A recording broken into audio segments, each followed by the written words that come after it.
Euh, on est là-dessus. Donc c'est parti. Tale from the Wild, la révolte des esprits par Neil Jomunsi, chapitre 10, le continent. Isaac se mura dans le silence le temps que dura la traverse. Prostré sur son siège en plastique, capuche battue par les embruns, Nolwenn n'avait fait que regarder ses chaussures tout du long. Et quand le ferry toucha le port de Brest, elle ne bougea même pas. « On est arrivé » dit Milo en lui secouant le bras. Il avait pris la voie la plus neutre possible. Mais là encore, Nol demeura immobile, le regard fixe, prisonnière de sa culpabilité et sourde au monde entier. Il soupira, sentant les larmes et l'envie de hurler qui revenaient. Et il aurait voulu lui tendre la main pour la soutenir dans cette épreuve terrible. Après tout, à 12 ans, Nol n'était encore qu'une enfant. Mais une colère terrible brûlait en lui depuis leur départ. Et cette colère n'avait fait que grandir, attisée par le silence de sa sœur. C'était sa faute. Tout cela était de sa faute. Si elle n'avait pas fourré son nez dans les affaires de sa mère, si elle n'avait pas décidé de satisfaire sa petite curiosité, si elle n'en avait pas fait qu'à sa tête, rien ne serait arrivé. Et il avait beau essayer de se raisonner. Comment aurait-elle pu seulement deviner ce qui allait se passer en ouvrant ce pendentif ? Mais il ne parvenait pas à dépasser ce sentiment qui le rongeait. Comment pourrait-il désormais lui parler sans hurler ? Serait-il capable de lui pardonner ? Il s'en sentait incapable. Car tout ce qu'il avait envie de faire pour le moment, c'était de la secouer, de la secouer si fort qu'elle finirait par pleurer. Quelques heures plus tôt, Nol incarnait la joie de vivre et l'insouciance. Elle n'était plus qu'une poupée inerte, comme si quelqu'un avait éteint la lumière en elle. Pourtant, lui trouvait encore la force de marcher et de parler. Lui trouvait encore la force d'être en colère, d'en vouloir au monde entier. Et il trouvait encore la force de ne pas hurler sa rage à l'océan qui se moquait bien de leurs problèmes. Et plus Nolwenn s'enfonçait dans l'absence, plus elle semblait vouloir disparaître dans les décors, plus il voulait la secouer. Lui aussi avait perdu sa mère aujourd'hui. Lui aussi avait dû tout quitter.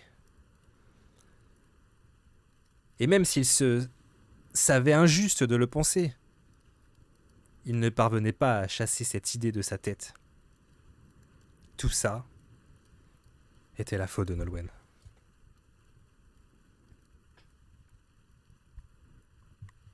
Comme si elle devinait les pensées de Milo, Nol finit par se lever et leur emboîta le pas. Un grand marin, à la barbe fournie, venait d'ouvrir la porte du garde-fou. « On va marcher », expliqua Isaac en posant le pied sur le quai. « Il y a une agence de voyage un peu plus loin, enfin une agence. On va louer une voiture pour rentrer à Paris. Allez, on se dépêche. »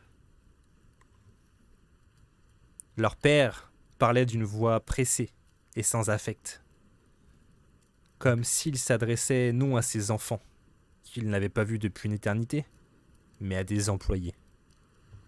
Milo lui envoya un regard noir qu'Isaac ne remarqua même pas. « Tu n'as pas de voiture ?» Isaac secoua la tête, sans dévier de son objectif, filant droit devant lui. Et Milo remarqua qu'il faisait tout pour éviter de regarder son fils. « Alors, comment tu es venu sur l'île ?» insista Milo. « Maman m'a dit qu'elle ne t'avait jamais donné notre adresse. Comment tu as su où nous trouver ?» Isaac fit à nouveau claquer sa langue.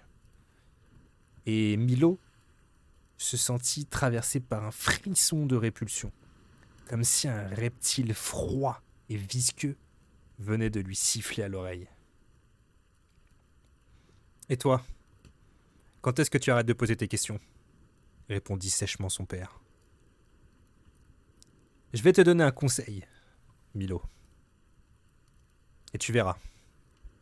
C'est un conseil très utile. Avant d'interroger quelqu'un, assure-toi d'avoir vraiment envie de connaître la réponse. » Milo serra les poings au fond de ses poches, tandis qu'Isaac le dépassait pour ne plus avoir à marcher à côté de lui. Et tandis que Nolwenn traînait des pieds derrière, leur père accéléra encore l'allure pour s'engouffrer dans l'agence. Il semblait prêt à tout pour éviter ses enfants. Et c'était avec cet homme qu'ils allaient devoir passer les prochains jours. Pourquoi la mairie n'avait-elle pas prévenu leurs grands-parents ? Pourquoi avait-il fallu que ce soit leur père qui vienne les chercher ? Il avait autant envie de les avoir auprès de lui que de plonger sa main dans le feu. Et il semblait tellement pressé de rentrer à Paris. Nolwenn s'assit sur le bord du trottoir et enfouit sa tête entre ses genoux, le temps qu'Isaac règle les détails de la location. Milo resta à côté d'elle, bras croisés sur sa poitrine, malgré l'urgence de fuir qui lui tordait le ventre. Il brûlait d'envie de courir vers le quai, de sauter dans le prochain ferry et de retourner sur Ouessant pour veiller sur le corps de sa mère. L'idée qu'elle puisse être seule là-bas lui était insupportable. Mais c'était Isaac qui avait insisté pour partir au plus vite, craignant un danger dont il n'avait rien dit.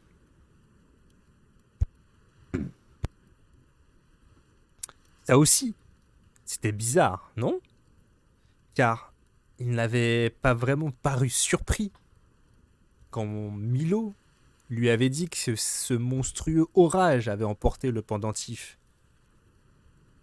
Il avait aussi sous-entendu qu'il connaissait l'existence du monstre qui avait détruit leur vie. Et il avait paru le redouter tellement qu'il préférait fuir au plus vite plutôt que de risquer de croiser son chemin. Milo pressa discrètement la poche de son sac de sport pour vérifier que le pendentif s'y trouvait encore. Il avait profité de la traversée pour le déplacer d'une cachette à l'autre, et plus que jamais comptait bien honorer la promesse faite à sa mère. « C'est bon », dit Isaac en sortant. Il tenait un boîtier de contact noir accroché à un gros porte-clés. Dans l'autre main, le contrat de location qu'il venait de signer. Milo réalisa alors que son père n'avait même pas de sac, juste son manteau sur ses épaules. Qui voyage à plusieurs centaines de kilomètres de chez lui sans prendre la moindre affaire ? Isaac marcha en direction du parking. Mais Milo resta devant la boutique, refusant de bouger.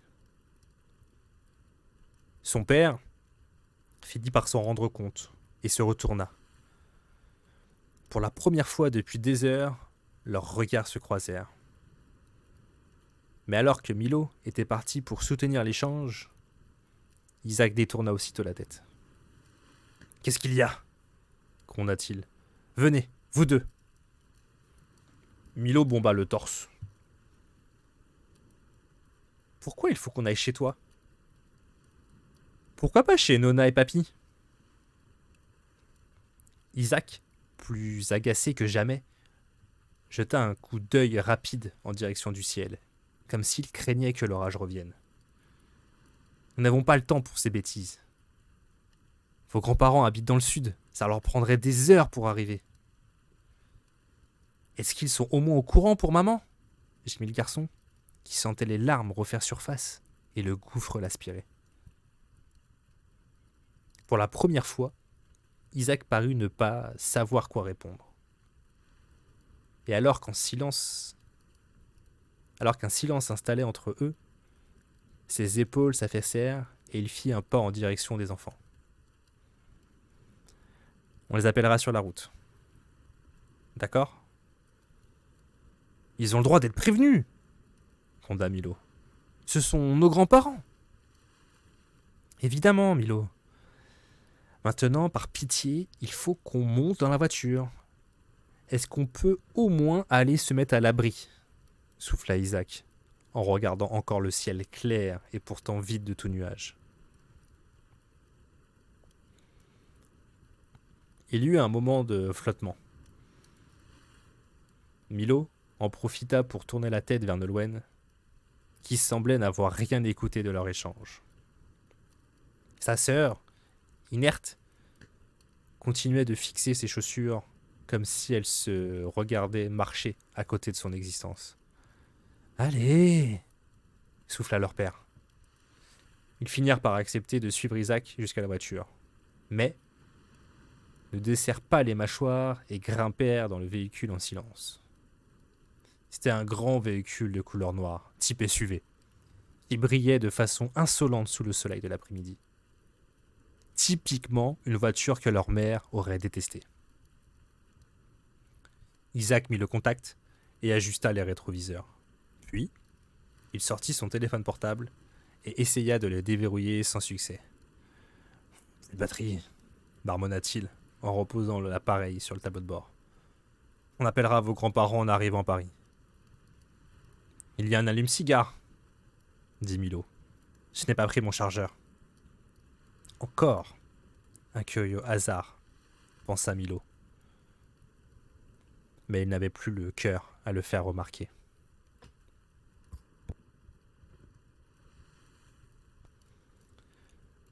La seule voix à résonner à l'intérieur de la voiture pendant les premières heures du trajet était celle du GPS. Milo et Nolwenn, assis à l'arrière, étaient restés silencieux depuis le moment où le moteur avait démarré. Et à vrai dire, n'avaient même pas échangé un regard. Milo était hanté par l'image de la créature qui l'avait attaqué. Elle ne quittait pas ses pensées. Et s'il fermait les paupières, il ne voyait plus qu'elle.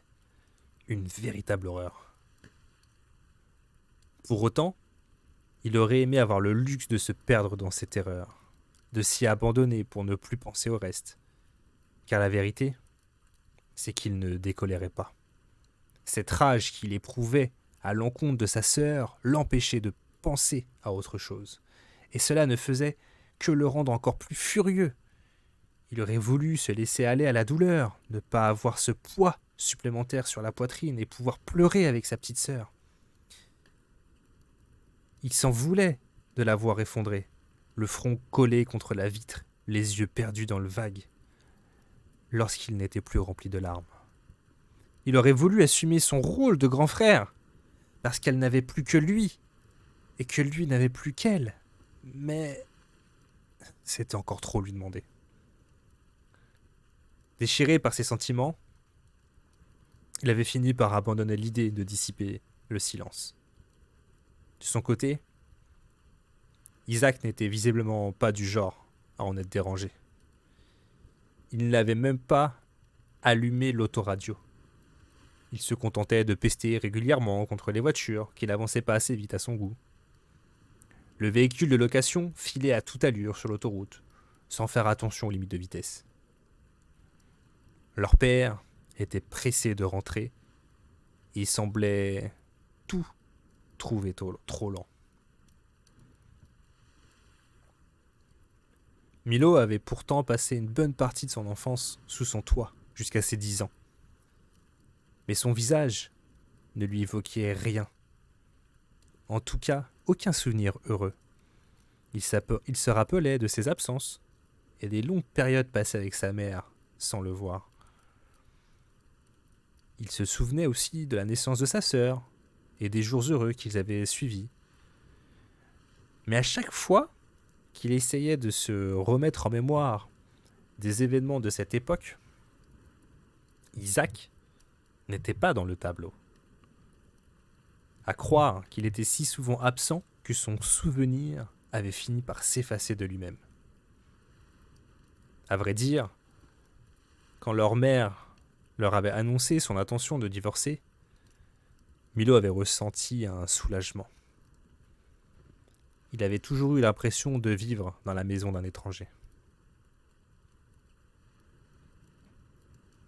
Plongé dans ses pensées, Milo ne remarqua pas tout de suite les battements de paupières de plus en plus prolongés sur le visage du conducteur. Isaac finit par fermer les yeux. Pour les rouvrir que 3 secondes plus tard, son père sursauta, se donna une claque et se serra les mains sur le volant. « Faut faire une pause !» gronda Milo. Mais Isaac secoua la tête. « Il faut qu'on arrive avant la nuit, à Paris. Il faut qu'on arrive en vie. Tu es en train de t'endormir. » Il croisa le regard d'Isaac dans le rétroviseur. Ses yeux, rougis de fatigue, étaient ceux d'un homme qui n'avait pas trouvé le sommeil depuis longtemps. « Ok, » finit par siffler son père. « On va faire une pause. Le temps de prendre un café. 15 minutes, pas plus. » Nolwenn ne réagit pas. Elle, qui d'ordinaire était toujours la première à se réjouir des escales sur les aires d'autoroute, n'esquissa pas le moindre mouvement. « D'accord, » dit Milo. Ils roulèrent encore une quinzaine de minutes, puis Isaac donna un coup de volant sur la droite et la voiture s'engagea sur le parking d'une grande station-service, encadrée de magasins et de restaurants. Derrière les bâtiments s'étendait une forêt au maillage dense, dont le feuillage couronnait de vert le toit des commerces. Isaac gara la voiture devant un fast-food. « Je vais prendre un café. Puis, tout le monde passe aux toilettes. Je n'ai aucune intention de m'arrêter plus tard. C'est un arrêt unique. » Voyant que Nolwenn tardait, leur père ouvrit sa portière. Elle le dévisagea un instant, puis, comme si elle se réveillait d'un long cauchemar qui n'était rien d'autre que la réalité, quitta la voiture en titubant. « Ne pleure pas !» gronda Isaac. « Les gens vont trouver ça bizarre. » Milo serra ses poings, si fort que ses paumes le brûlèrent. Pourquoi fallait-il qu'il se montre aussi cassant ? N'avait-il aucune pitié ? Aucun sentiment ? Comment sa mère avait-elle pu tomber amoureuse d'un type pareil ? Et surtout, par quel horrible miracle pouvait-il être son père ? Isaac verrouilla les portières et fila vers les machines à café sans se retourner. Nol lui emboîta le pas mollement et finit par s'asseoir sur un champignon en plastique à côté des jeux. Sous le regard distrait de leurs parents, des enfants s'ébattaient en riant autour d'un toboggan. À gauche, une télévision sale diffusait un dessin animé. Nolwenn finit par lever les yeux de ses chaussures et se mit à fixer l'écran, épaules voûtées, les mains jointes. Milo soupira, avant de finir par prendre le chemin des toilettes. Il en profita pour sortir le pendentif de son sac et le mit dans sa poche. Son instinct lui disait qu'il devait le garder près de lui. Il referma soigneusement la fermeture éclair et tira la chasse d'eau. À son retour, Nolwenn n'avait pas bougé. Isaac, lui, avait visiblement terminé son premier café et tapotait sur des boutons de la machine pour en commander un deuxième. Milo marcha droit sur lui.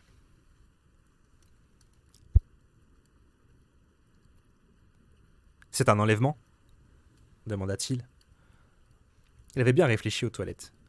La précipitation, l'inquiétude, le téléphone déchargé, tout concordait. Leur père était en train de les kidnapper.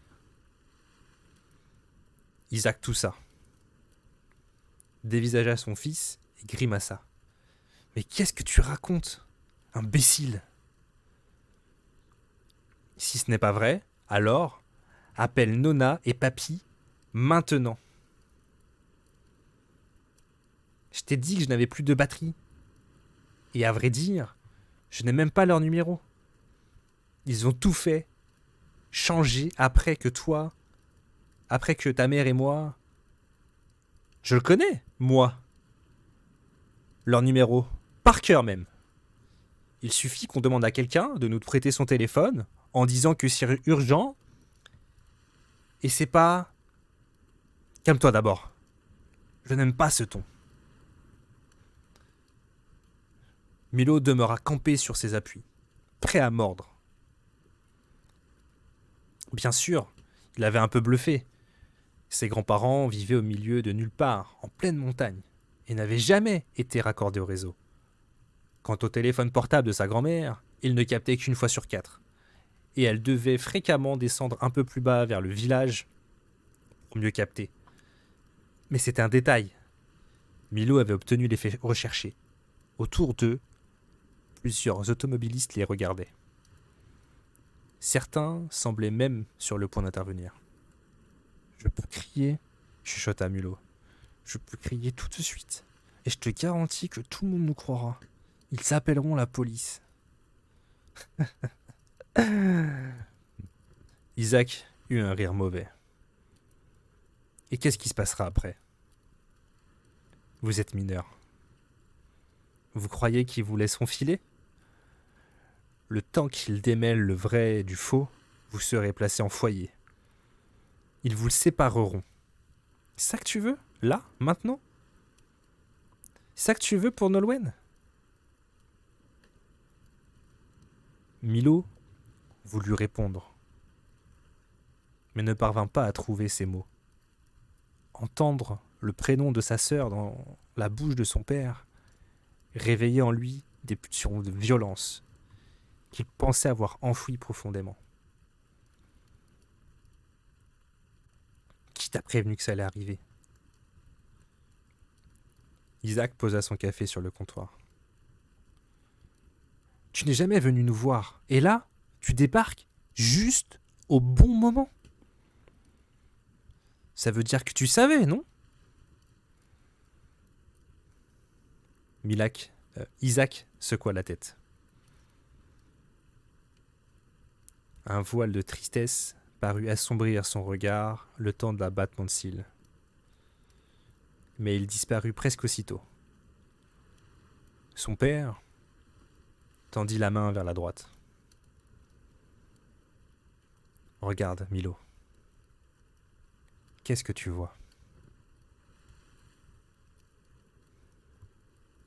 Décontenacé, l'adolescent tourna la tête. Isaac lui avait désigné la devanture d'un marchand de journaux. Les gens allaient et venaient à travers ses portes automatiques. « Qu'est-ce qu'il faut que je voie ? Tu ne remarques rien d'inhabituel ? » Intrigué, Milo plissa les paupières. Mais il ne voyait rien d'autre que le spectacle banal des clients qui achetaient des magazines et des sodas. « Non, je ne vois rien. » Isaac laissa passer une moue furtive de déception. Mais bientôt son visage de pierre retrouva son impassibilité. « Laisse tomber alors. grinça-t-il en retournant à son café. Excédé, Milo tourna les talons, bien décidé à aller retrouver Nolwenn à l'air de jeu. Plutôt affronter le silence de sa sœur que les sarcasmes idiots de son père. Mais lorsqu'il arriva près de l'air de jeu, il constata que Nol n'était plus là. « Nolwenn ?» Pris d'un mauvais pressentiment, Milo trotta jusqu'aux toilettes des femmes et passa la tête à travers la porte. Il appela encore plus fort. Et encore plus. Sans succès. « Nol !» Un vent de panique lui glaça le sang, et il se mit à courir. Il fonça dans un magasin de souvenirs et ressortit presque aussitôt. Il se précipita chez le marchand de journaux et inspecta les allées. « Nolwenn !»« Qu'est-ce qu'il y a ?» demanda Isaac. Milo l'ignora et continua de ses recherches. Une main de fer lui broyait l'estomac. « Non, non, non, non !» pensait-il. « Non, non, non, non, pas là, pas maintenant !» Il dépassa l'étal d'une boulangerie et se précipita vers la sortie. Le vent froid lui fouetta le visage. Un peu plus loin, de l'autre côté du parking, l'autoroute rugissait de l'incessant va-et-vient des voitures et des camions. « Nol !» Milo courut vers le parking. Des coups de klaxon retentissaient autour de lui, mais il s'en fichait. Car l'air lui manquait et des étoiles dansaient devant ses yeux, comme si un nouveau gouffre s'était ouvert en lui. Isaac franchit à son tour les portes automatiques de la station. Mais Milo ne lui accorda aucune attention. Nolwenn n'était pas sur le parking. Avait-elle pu monter dans un autre véhicule ? Non. Elle n'aurait jamais fait quelque chose d'aussi idiot. Il pivota pour foncer en direction du parking des camions. Large bande grise matérialisant la frontière entre la forêt et la station-service. Des conducteurs lui jetèrent des regards étonnés, tandis qu'il longeait des immenses remorques en criant. Un homme passa la tête à travers la vitre de sa cabine. Lui cria quelque chose, dans une langue qu'il ne connaissait pas. Mais Milo l'ignora et continua de courir. « Nolwenn !» C'est alors qu'il aperçut une maigre silhouette enveloppée dans son manteau, au sommet d'une petite butte en lisière de forêt. Elle marchait d'un pas décidé en direction des bois. Milo fonça vers elle en l'appelant, mais sa sœur avança sans se retourner. Elle entra dans la forêt et se mit même à courir. Milo força l'allure pour la rattraper, slalomant entre les troncs. Nolwenn était sportive. Elle passait son temps à courir avec ses amis sur Ouessant. À côté d'elle, Milo était un piètre athlète. Mais il était fort et ses jambes étaient plus grandes. « Nol ! Arrête !» cria-t-il à bout de souffle. Les ronces lui griffaient les mollets, mais il pouvait presque la toucher à présent. Dans un dernier effort, il tendit la main et agrippa sa capuche. Mais Nolwenn se tortilla pour essayer de se débarrasser du vêtement. Milo attrapa sa manche de l'autre main pour la contraindre à s'arrêter. « Laisse-moi !» hurla Nol. « Laisse-moi ! Laisse-moi !» Elle se tourna alors vers Milo, les joues trempées de larmes. « C'est ma faute ! Tu comprends ?» sanglota-t-elle. « C'est ma faute !»« Non !» répondit Milo, en l'attrapant par les épaules. Nolwenn se débattit, et Milo fit de son mieux pour la contenir sans lui faire de mal. Le fantôme qu'elle avait été ces dernières heures était brusquement revenu à la vie. Mais elle avait été rattrapée par quelque chose qui semblait sur le point de lui faire perdre la raison. Milo sentit une douleur aiguë lui déchirer les entrailles, car même si sa sœur s'accusait justement du crime dont il la croyait coupable, entendre l'enfant qu'elle était le formuler en des termes aussi crus venait de lui faire changer d'avis. Il n'était plus que deux, et si cette colère était naturelle, son instinct lui disait aussi qu'il devait la combattre. Nolwenn s'immobilisa et plongea son regard dans celui de son frère. Ils restèrent un instant silencieux, sans bouger. «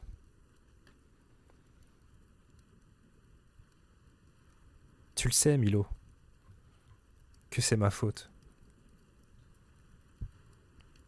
Comment que tu veux que je vive avec ça? Milo refoula un sanglot, prit le visage de Nol entre ses mains et colla son front contre le sien. Au loin, les voitures continuaient de gronder sur l'autoroute. Le reste du monde continuait de tourner. Il n'y avait qu'autour d'eux que le temps s'était arrêté. Ne dis plus jamais ça, souffla-t-il. Il la prit dans ses bras et la serra de toutes ses forces. Nolwenn se raidit, surprise par ce contact inhabituel. Milo n'aimait pas les rapprochements physiques. Il n'avait jamais toléré que quelqu'un d'autre que sa mère le touche de manière prolongée. Mais il sentait que s'il ne le faisait pas, Nolwenn allait disparaître. Peut-être pour toujours. Et il réalisa alors que sa colère s'était envolée. Ils pleurèrent longtemps dans les bras l'un de l'autre, avec la forêt pour seul témoin. Et quand ils finirent par en sortir, Isaac les attendait sur le parking, les bras chargés de leurs 2 sacs à dos. Leur père se contenta de secouer la tête, comme s'il savait d'instinct qu'aucun mot ne pourrait soulager leur peine. Il posa les sacs par terre, puis marcha vers la voiture sans un regard en arrière. Milo ramassa les sacs. Là, il remarqua un détail étrange. La fermeture éclair de la poche latérale n'était pas correctement fermée. Il serra les dents. Milo n'était pas du genre à mal fermer son sac. Ce genre de comportement ne figurait pas dans son logiciel. Leur père avait-il fouillé leurs affaires? Fin du chapitre 10 de Tales from the Wild. Voilà pour ce long chapitre.